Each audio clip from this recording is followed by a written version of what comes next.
Ellen White n'était pas la première ou la seule personne à recevoir des visions pendant cette période. 2 hommes reçurent également le don de prophétie. Mais ils eurent des expériences et des résultats très différents dans leur vie et leur ministère. Dieu néglige souvent les personnes qualifiées au sens terrestre et utilise ceux que d'autres ne pourraient pas utiliser. Qualifications académiques, discours éloquents, personnalités populaires sont tout valorisés par la société. Mais Dieu cherche la personne qui est humble, qui, s'ils sont utilisés, honoreront Dieu. La première personne digne de notre mention est William Foy.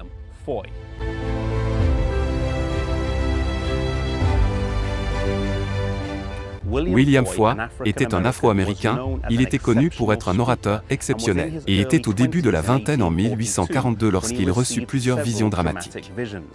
La première eut lieu le 18 janvier et dura 2h30. Elle se passa dans une église de Southwark Street, ici à Boston.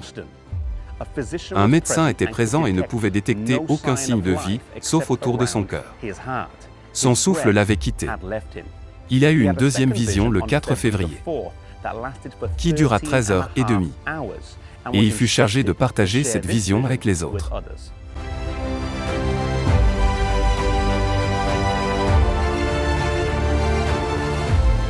William Foy hésitait à rendre publique sa vision, en raison de la grande quantité de préjudices qu'il recevait en tant qu'Afro-Américain pendant cette période de l'histoire de l'Amérique. Pourtant, lorsqu'il reçut une invitation pour parler dans une église et partager sa vision, il accepta. L'église entendit son message avec joie, et il reçut rapidement des invitations au cours des 3 mois suivants, pour parler dans des églises de toutes confessions différentes.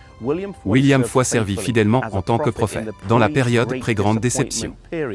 Il n'a jamais dit que son don durerait longtemps, ou qu'il recevrait plus de visions.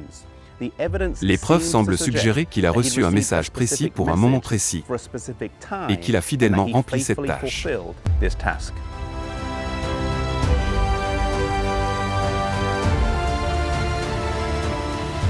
Le deuxième homme à recevoir des visions s'appelait Hazen Foss. En janvier 1845, il rencontra Ellen White et lui raconta son histoire. Peu de temps après avoir reçu sa première vision, il reçut exactement la même vision et fut chargé d'en parler aux autres. Mais il ne le fit pas. Toujours bouleversé après la grande déception de 1844 et peut-être ne voulant pas s'ouvrir au ridicule, il refusa. Le Seigneur vint à lui et lui dit qu'il aurait une autre opportunité, mais que s'il refusait toujours, le cadeau serait donné à quelqu'un d'autre. Même avec un tel avertissement, il manifesta une attitude récalcitrante et rebelle et ne voulut pas partager. Et un sentiment étrange l'envahit. Il entendit une voix dire « Vous avez attristé l'Esprit de Dieu ».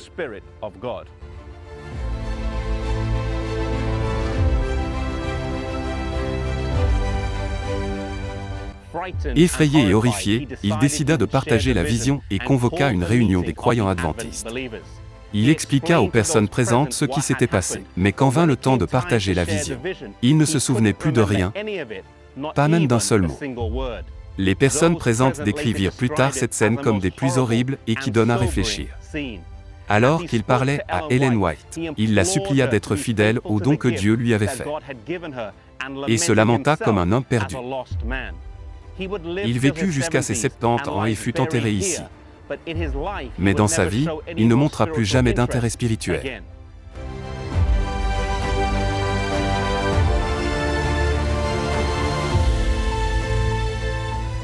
Ici à East Sullivan, dans le nord du Maine, se trouve la tombe de William Foy. Et nous avons donc l'histoire de 2 hommes, un obéissant à l'appel de Dieu et un autre résistant à l'appel de Dieu. Le meilleur moment pour suivre Dieu, le meilleur moment pour suivre son plan pour nos vies, est toujours la première fois. Il n'est jamais bon de retarder, de débattre ou de marchander avec Dieu. Si Dieu vous appelle au ministère, n'endurcissez pas votre cœur. Suivez le Seigneur et partagez le message partout où Dieu vous mène.